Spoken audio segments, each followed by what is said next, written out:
দেশজুড়ে থমথমে উত্তেজনা। পুলিশের প্রতিটি ইউনিটে সর্বোচ্চ সতর্কতা জারি করা হয়েছে। জাতীয় সংসদ ভবন, সামরিক স্থাপনা, উপাসনালয় থেকে শুরু করে শাহবাগের জনাকীর্ণ চত্বর সবকিছুই এখন সম্ভাব্য উগ্রবাদী হামলার নিশানায়। পুলিশ সদর দপ্তর থেকে 23 এপ্রিল পাঠানো এক অতি গোপন চিঠি এখন পুরো নিরাপত্তা ব্যবস্থাকে নাড়িয়ে দিয়েছে।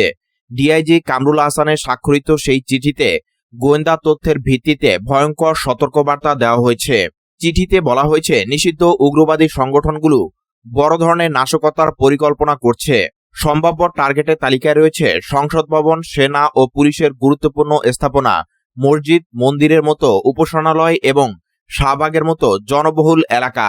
সবচেয়ে উদ্বেগের বিষয়, সাম্প্রতিক সময়ে গ্রেফতার হওয়া এক উগ্রবাদী সদস্য ইশতিয়াক আহমেদ সামি ওরফে আবু বক্কর ওরফে আবু মোহাম্মদের সঙ্গে নিয়মিত যোগাযোগ ছিল বাংলাদেশ সেনাবাহিনীর চাকুরিচ্যুত 2 সদস্যের।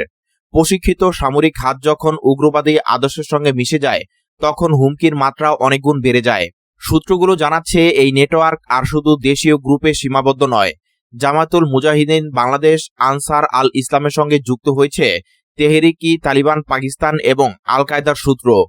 গোয়েন্দা রিপোর্টে উঠে এসেছে যে শিক্ষিত তরুণদের একটি অংশ পাকিস্তানে গিয়ে প্রশিক্ষণ নিচ্ছে এবং ফিরে এসে আধুনিক যুদ্ধকৌশল ও নেটওয়ার্ক বিস্তার করছে। অনলাইনে নতুন করে রিক্রুটমেন্ট চলছে, যেখানে রাজনৈতিক অস্থিরতা ও নিরাপত্তা কাঠামোর ট্রানজিশন পিরিয়ডকে গোল্ডেন অপরচুনিটি হিসেবে দেখা হচ্ছে। 5 আগস্টের পরবর্তী রাজনৈতিক পট পরিবর্তনের পর গোয়েন্দা ও নিরাপত্তা সংস্থাগুলোতে বড় ধরনের রদবদল হয়েছে। অনেক অভিজ্ঞ কর্মকর্তা সরিয়ে দেওয়া হয়েছে বা আত্মগোপনে চলে গেছেন। এই শূন্যতার সুযোগ নিয়ে উগ্রবাদী গোষ্ঠীগুলো একত্রিত হওয়ার চেষ্টা করছে বলে বিশ্লেষকরা মনে করেন। আনসার আল ইসলাম ও নিউ জেএমবির মতো গ্রুপগুলোর শীর্ষ নেতা ও 43টি মামলার আসামিরা জামিনে মুক্ত হয়ে আবার সক্রিয় হয়ে উঠতে পারেন, এমন আশঙ্কাও উড়িয়ে দেওয়া যাচ্ছে না। Counter terrorism and transnational crime unit অবশ্য জনগণকে আতঙ্কিত না হওয়ার পরামর্শ দিয়েছে। তারা জানিয়েছে, সাইবার ইন্টেলিজেন্স টিম সক্রিয়ভাবে কাজ করছে এবং পরিস্থিতি নিয়ন্ত্রণে রয়েছে।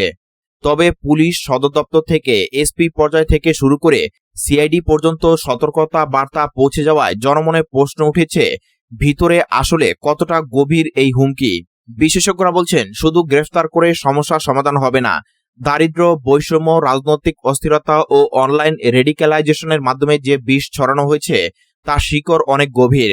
প্রযুক্তি জ্ঞানসম্পন্ন শিক্ষিত তরুণরাও এখন এই পথে আকৃষ্ট হচ্ছেন, যা মোকাবেলা করা আগের চেয়ে অনেক কঠিন। পুরনো হোলি আর্টিজানের মতো ঘটনা বা 2025 সালে সিরিজ বোমা হামলায় ছায়া আবার ফিরে আসতে পারে, এমন আশঙ্কা উড়িয়ে দেওয়া যায় না।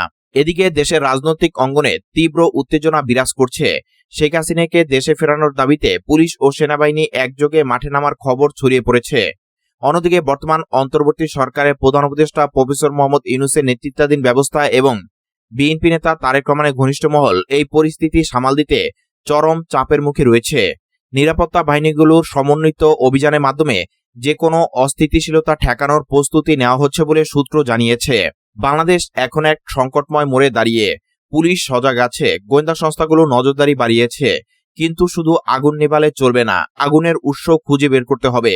রাজনৈতিক শূন্যতা, আদর্শিক বিভ্রান্তি ও আন্তর্জাতিক যোগসূত্র যদি সময়মতো মোকাবেলা করা না যায়, তাহলে জাতি আবারও কোনো বড় বিভীষিকার সাক্ষী হতে পারে। দেশের নিরাপত্তা এখন সবার দায়িত্ব। সতর্কতা ও সচেতনতাই পারে অন্ধকার জাল ছিন্ন করে আলোর পথ দেখাতে।